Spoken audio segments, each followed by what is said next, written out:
What's up, everyone? Freedom of Fantasy here from Holistic Songwriting. How are you guys doing? Hopefully you're doing okay. Let's get started with the live Q&A. All right, and there we are with one of the last episodes of the Q&A this year. And hopefully you guys are all looking forward to Christmas or whatever celebration you're having with your family or by yourself, depending on how alone you are this December, I guess. So let's talk about a couple of things that have been happening and wait until the chat fills up with a couple of people here. First of all, let's talk about the Addiction Engine. That's the new book that I'm writing. It's coming along really quite nicely. I'm thinking about taking on a collaboration with another writer at the moment, actually. But I think it's coming along really quite nicely. I think I've kind of laid out the structure of it now, and I kind of know what it's going to be about, like every chapter is going to be about. So that's going really well. Secondly, I'm still working on the songwriting board game, The Addiction Factory, which is also turning out quite nicely, I think. I'm also collaborating with someone else here, a good friend of mine who's a maths bachelor of maths, and that's really helping because the game is quite complex in terms of the math that the creator has to do, so that we have to figure out. And so I'm really glad to have someone who can help me out with that part. Also, some new podcasts are coming out pretty soon. I just did one with 12 Tone, which you'll probably see in like 1.5 weeks or something like that, or maybe next in 2 weeks. And I'm also starting a completely new podcast with a completely new person, which I'm really excited about. But that's all I'm gonna say for now. And also, probably the most exciting info here is that I just started writing another artist series. And actually, I started writing it. It's actually done. Like, I just finished the script today. I also did all of the rewrites already, so that's all done, and it's ready to be filmed and edited. I'm really excited about it. It's going to be the series, the season finale, meaning it's the last of season 1, and then we move into season 2 with all the alternative bands that we talked about in the past. And the first episode of which is going to be about Radiohead, and it's going to be those kind of alternative bands that you've been asking for a really long time, basically ever since I started this show. As to which artists I'm going to do, I can't tell you yet. You will just have to see it. Anyways, one more thing before we get started, and that's the Super Chat. How does the Super Chat work? Well, if you have a question that you want answered 100%, just go to Super Chat, donate a little bit of money. That's how I make my money from these videos. I don't have any ads on any of these videos on this whole channel, actually. So that's the only way I make money through this. Secondly, you get your question answered, which is kind of cool. And thirdly, and this is probably my favorite thing, is all the money that you spend goes into a fund, and every Christmas I use that fund to give courses away to people who otherwise couldn't afford them. So with that money that you're donating through Super Chat, you make sure that someone else gets education in the songwriting realm. So I think that's pretty cool, especially since it's Christmas. You know, take the chance to give to some other people. That will be really, really sweet. Also, this one here is only going to be 30 minutes long, just like we did last week. So I'm not going to do the hour-long courses anymore, the hour-long Q&As. But anyways, let's move over into the chat. And we got some people going on here. Hi from Serbia. Blue and Me asks about the board game, which I just talked about a little bit. I recognize the reference on that shirt, says the pop song professor. Well, welcome, Clifford. Yes, this is from the Addiction Formula. Like, you got to sound gefährlich. It's a kind of a key phrase in that thing. All right, let's move on to some questions because I've been talking for 3 whole minutes. Oh my God, and this is coming out of your guys' time. So let's see. Kyle Anderson says, should I follow the same rhyming scheme for the second verse? Can you explain what you mean by that? Exactly. Do you mean like if you use like A B for the first verse, then you should do the same thing for the second verse? Because if that's what you mean, then kind of. I mean, typically like rhyming is very simple in pop music. Like for most pop music is just really like straight A B C C, that kind of rhyming, where you have like a line, a setup line, and then a sort of answer line. So that's most pop music for you. You very rarely get something like ABBA, or even ABAB is kind of rare, to be honest. Like, unless you're going for rap music, in which case it really doesn't matter. In that case, you just like throw all sorts of rhymes together in one big bag, and you just pull out whatever you want to use right now. So yeah, I think you should probably use the same one in that case, because yeah, as I said, most of the time it's the same rhyming scheme anyways. All right. Cool. Let's see. Masha says, any suggestions for libraries, stems, and or sounds, synths, for example, that one should try out or mess around with? What are your favorite sounds to compose? Greetings. Well, Masha, my favorite synthesizer at the moment is probably Avenger, I guess, which is also like I think it's a German synthesizer.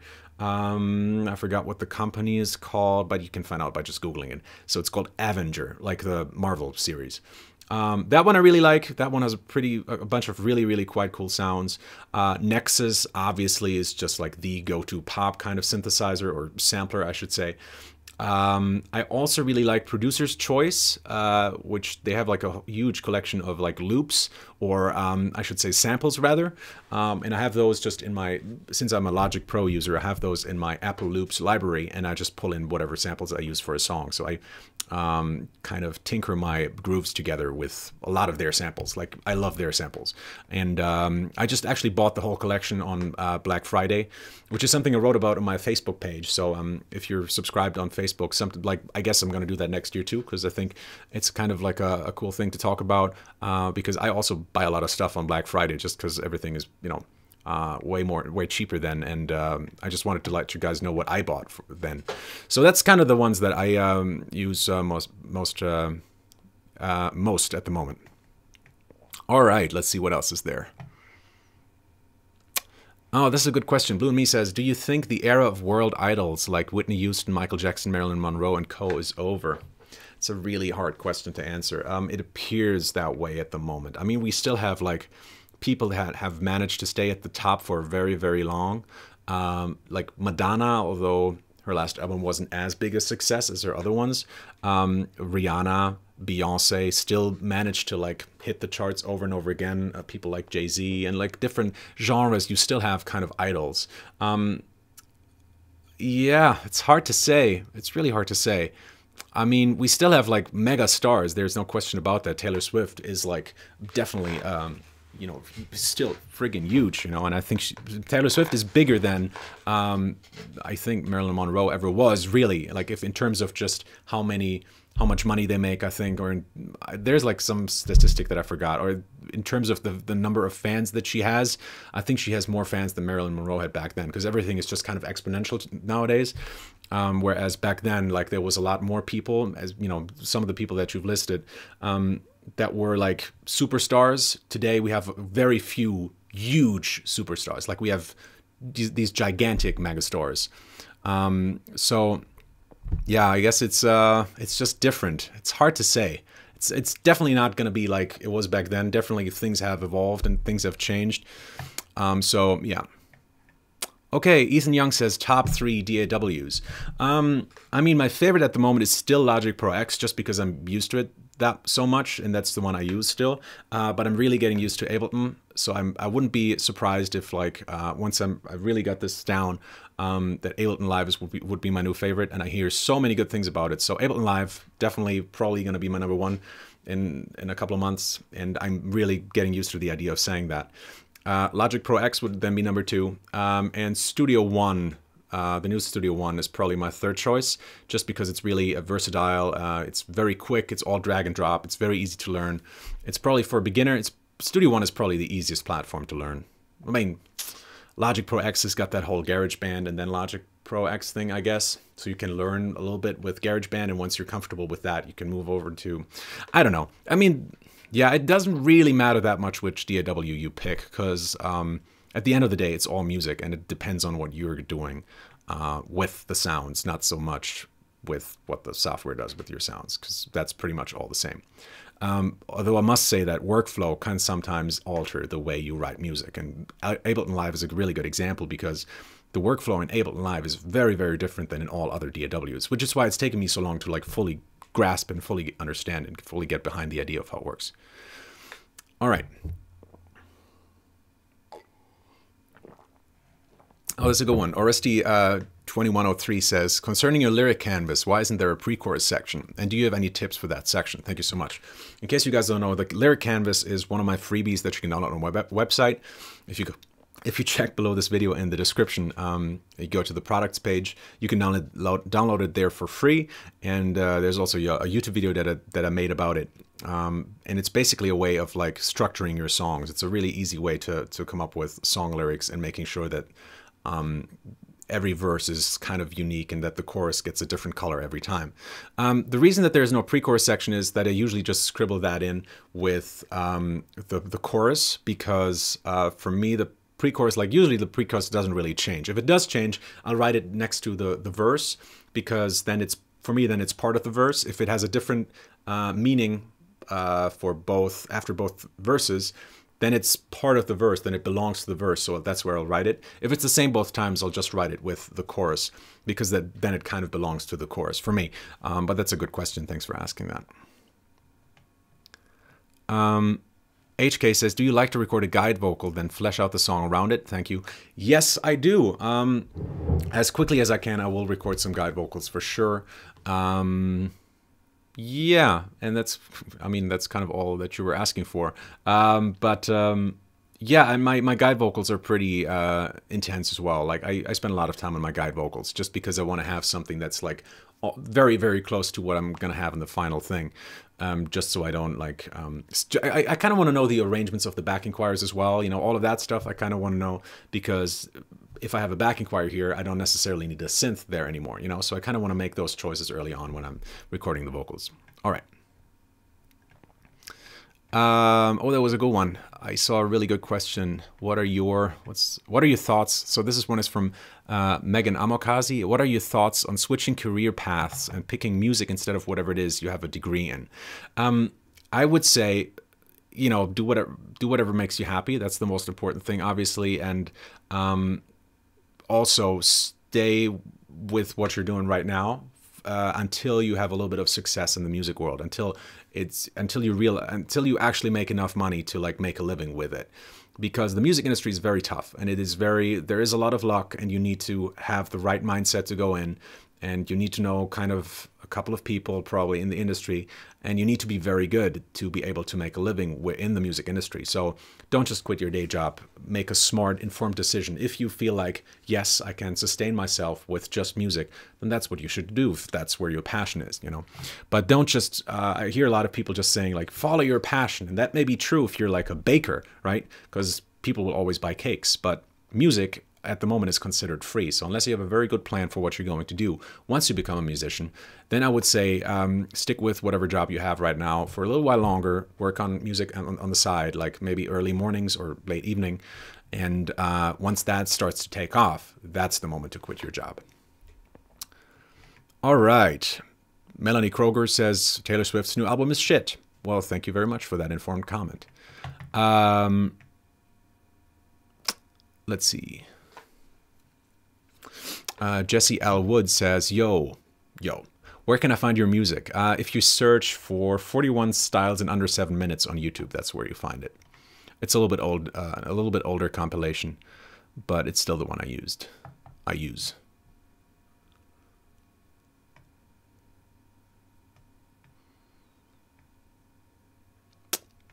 Let's see.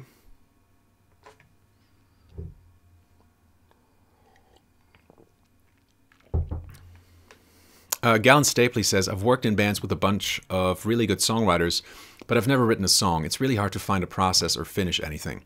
Any tips on finishing stuff when you think it sucks? Well, if you think it sucks, why do you even want to finish it? There's two reasons. First of all, because you don't know any better, in which case, like, I'm alleviating of that burden. You can just leave that track, you know, you don't have to finish it if you hate it. The other reason would be to learn from it. And in that case, it's just really, my personal experience is sometimes you have to work through stuff and sometimes you learn from a very difficult experience. But most of the time, learning is easiest when you're having fun while writing. So if it's for the learning experience, I'd say start something new and write on something that you actually find fun, because you're going to be that much more invested into it. And excitement is something that translates into a good learning experience as well. So that's, I guess, my comment on that. Anything else? Finishing songs I've talked about before, you know, setting yourself deadlines. Also, you can work with other people. If you've gotten bored of your own song, working with someone else can really help with that. You know, getting a second opinion on things, and maybe they say like, "Hey, this is actually totally fine. What are you talking about? Why do you want to keep refining this? Like, you're making it overcomplicated. You're overcomplicating things." So this I found helps as well. But if you don't like your own song, then why even finish it? Is my thoughts behind this.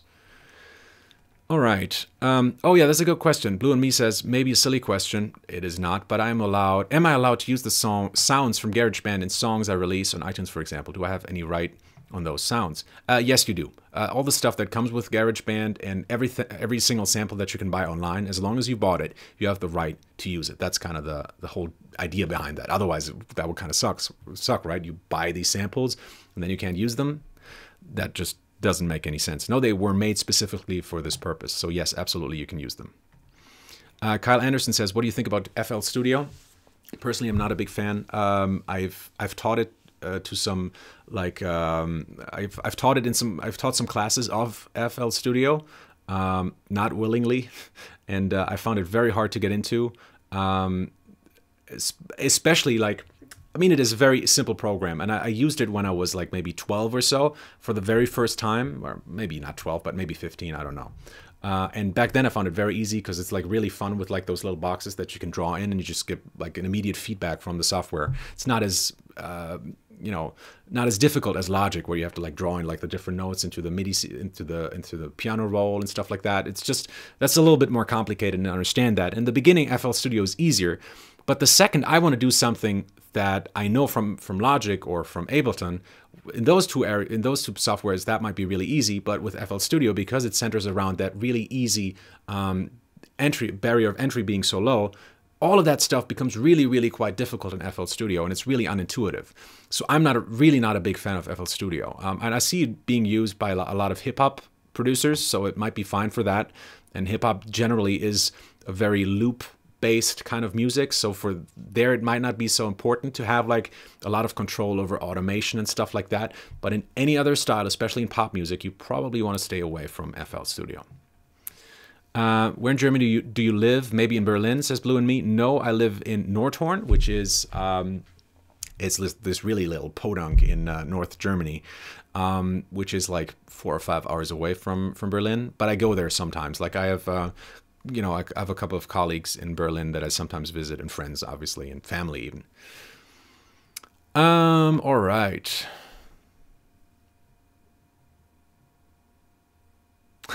Okay, Haya says, I've been messing around with chord progressions lately, and I have one question. Do you agree it's just cadences plus secondary dominance? I completely disagree with this. And this is like, this question clearly comes from someone who looks at chord progressions from a very theoretical standpoint. And this is how we are being taught how to look at chords in theory books and by a lot of like songwriting teachers. And I just completely disagree with that. My style has always been like a very modal experience of chords, and for pop music, that's certainly the way to go at the moment, is to like pick chord progressions that don't have what you're talking about, like that don't have those secondary dominants and that don't have those really strong cadences, because whenever you do that, these really strong cadences will sound classical, and when you use secondary dominants, typically it sounds like jazz. So those are kind of two styles I want to stay as far away from as possible. The only two styles I would rather use this in would be in like funk or in R&B. If I want to have like a jazzy kind of cadence, that's the only time I'd probably use that, even though R&B is getting more and more modal as well lately. So that's, I would probably stay away from those kind of chord progressions as far away as possible. That being said, I kind of don't really think about chords that much. I understand that a lot of songwriters see that as their bread and butter, and for them it's everything, and the chords are the entire song for them. I'm just really different in that regard, and if you listen to the charts or anything that is like just really super commercial, the chords really don't matter that much. And I really urge you to listen a little bit more to music and figure out what kind of chords they're playing. And unless you're listening to, I don't know, Radiohead or, you know, bands like that, or Nirvana, who are using like these chords that are a little bit more out there, and even they are not really using secondary dominants and classical cadences, they're just using chords that are just like weird, you're not going to find a lot of those kinds of chords. So listen to what other people are doing. You'll find out that it's pretty much the same 4 chords all over pop music and even rock music. So that's kind of my comment on that. Anyways, let's see.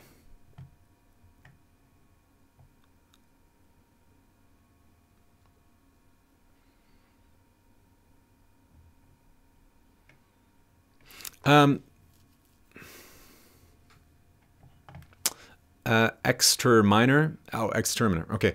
I'm struggling to write songs. The hardest thing is to find the first two sentences. The rest comes naturally. I often struggle to find a good theme without copying other artists. Any tips? What I often do is I'll pick a theme that is very widely known, like a very popular theme. And there's like, on the lyric canvas, there's a bunch of examples for that. And they're like, you know, sex or innuendo and love and party, and those are like the classical kind of themes for pop music. And then I'll cross it with a power word, and this is all on the lyric canvas, and on the lyric canvas video I explain this in full. But I cross those two things together, and usually something interesting comes out. If you cross party with the word shark, for example, usually something interesting will come out, right?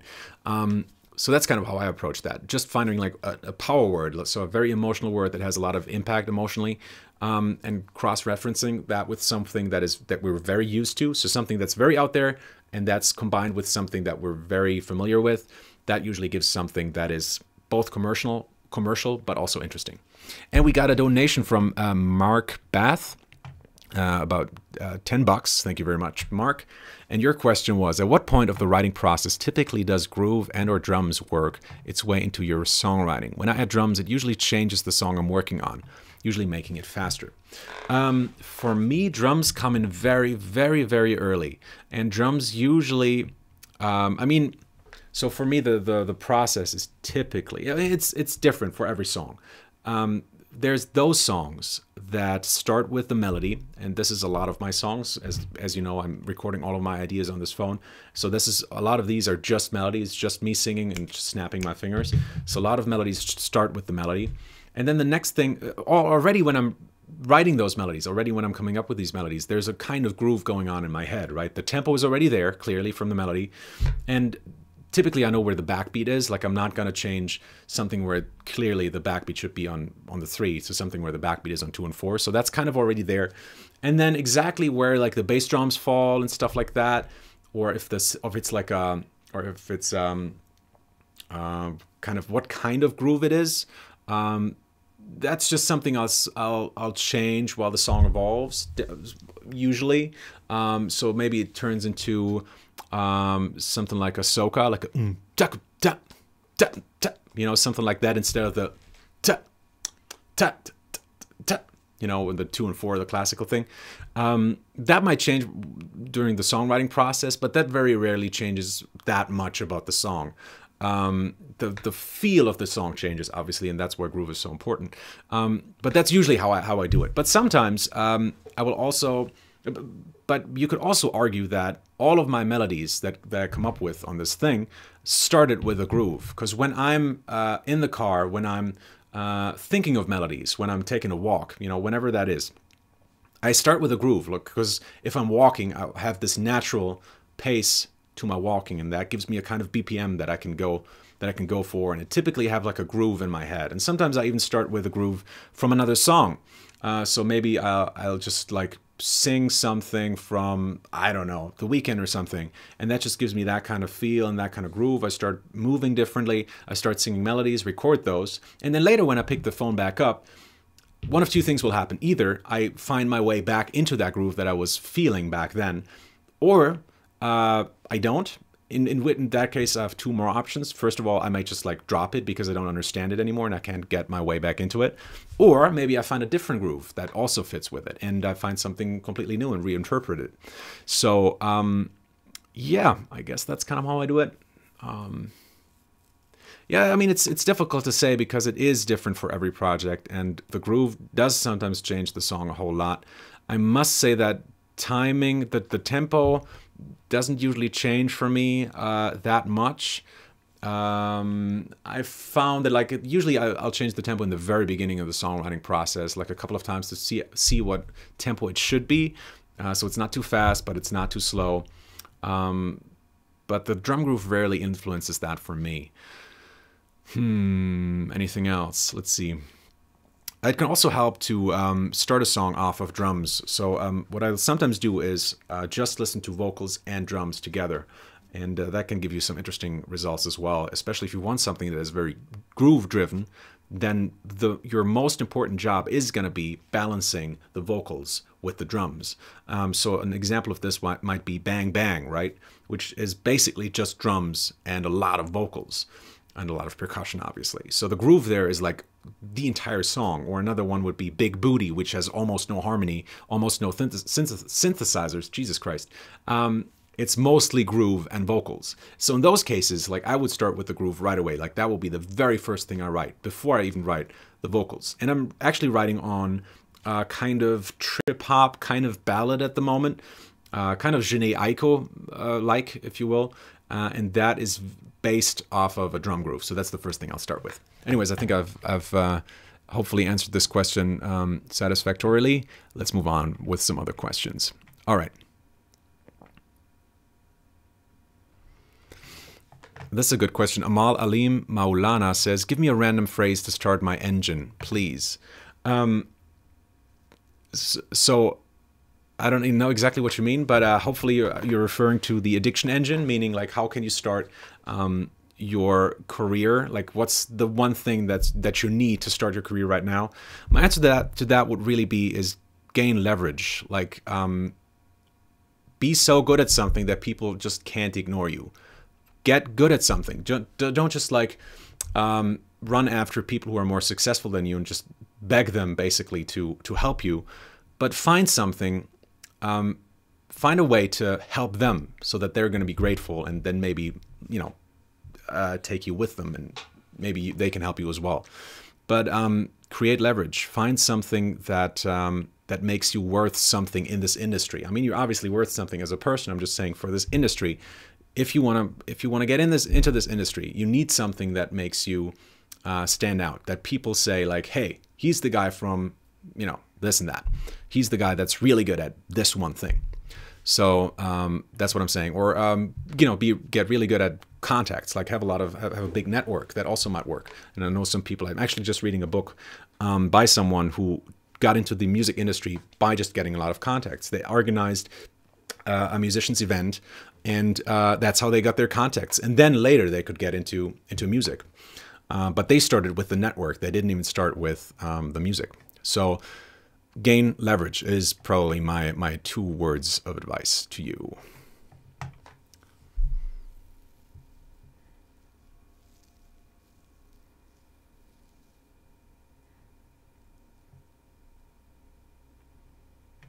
Where can I hear your melodies? Says Theoretically Dan. I search on your YouTube channel. Again, 41 styles in under 7 minutes. If you YouTube that, it's a different channel because that's my private channel. I don't necessarily mix my own work with holistic songwriting. I try to keep those two apart a little bit. But that's where you find my most recent collection of songs that I wrote. All right.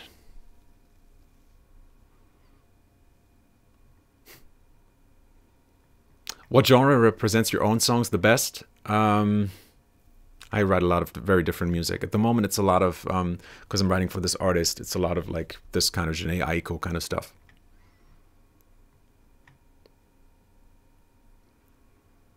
All right.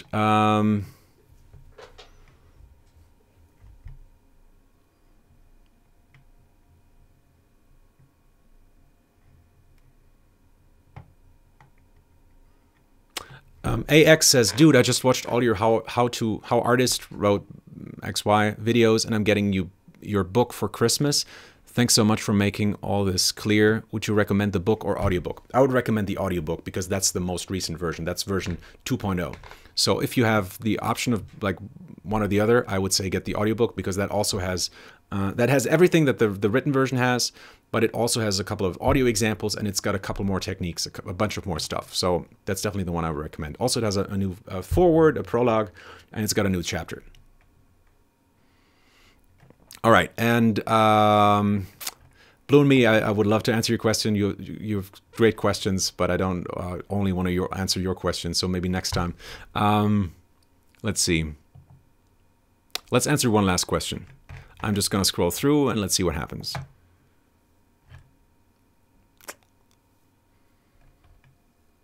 Okay, Sky Riz, I guess, says best tip for songwriting with a guitar.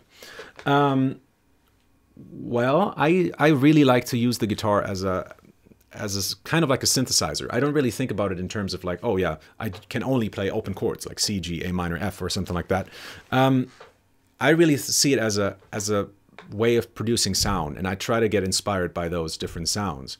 So a lot of the times when I'm writing stuff, I'll first figure out what you might call a riff, but sometimes it's just a sound. Like, I really love harmonics, and there's like in metal music you got the pinch squeals or whatever they're called, but there's so much more that you can do with a guitar, like knocking on the wood and stuff like that. There's stuff like you can do with a capo that's really interesting. Like, you can use a capo to just like press down 3 strings or something like that, and then, you know, create an interesting combination like that. Use different tunings. That all gives you kind of very different approach to how you usually would write. It's just different ways of turning the guitar into something that it's not. And that's always what I'm interested in, is using instruments or using anything in a way that it was not intended to be used in. So that always is what gets me inspired. If I find something where I'm like, oh wow, this is weird, I've never heard this before, let's try that out. Like, I wrote a song once, which did not make it onto any record, but I still like it very much, and maybe someday it will, where I wrote a song that didn't have any chords on the guitar. It was just me knocking on the wood. But the strings were in a certain tuning, and so you would still always hear kind of that same chord when I hit on the corpus of the guitar. And that turned out really nicely, actually. It was a more groove-based kind of song, but it had a very interesting kind of atmosphere. And so that's what I would encourage you to do, is with whatever instrument you're playing, it doesn't have to be the guitar, obviously, is experiment. See if you can find some interesting ways of using the instrument, and don't necessarily think of it in terms of, oh, this is this really classical harmonic instrument that I have to use in this very specific way.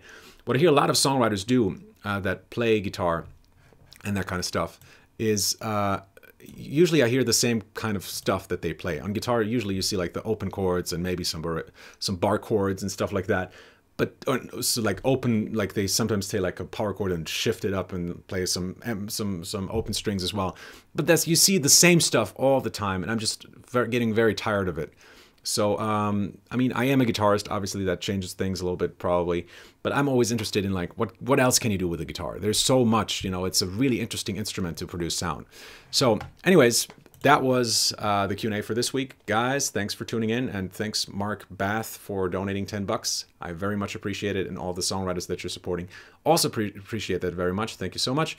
If you want to download some free stuff, you can go on my website. You can find the link in the description below. Also, you can take one of my pro courses there. That's the hand that I'm looking at right now. And then also, you also want to follow me on Facebook, Twitter, and YouTube, and everywhere, of course. Not in the streets, please, if possible. And also, just, you know, subscribe to this channel and like it if you did like it. So, hopefully you learned something out of this Q&A. Guys, see you next week. Again, 9 a.m. PST. Until then, take care and talk to you soon. Stay gefährlich.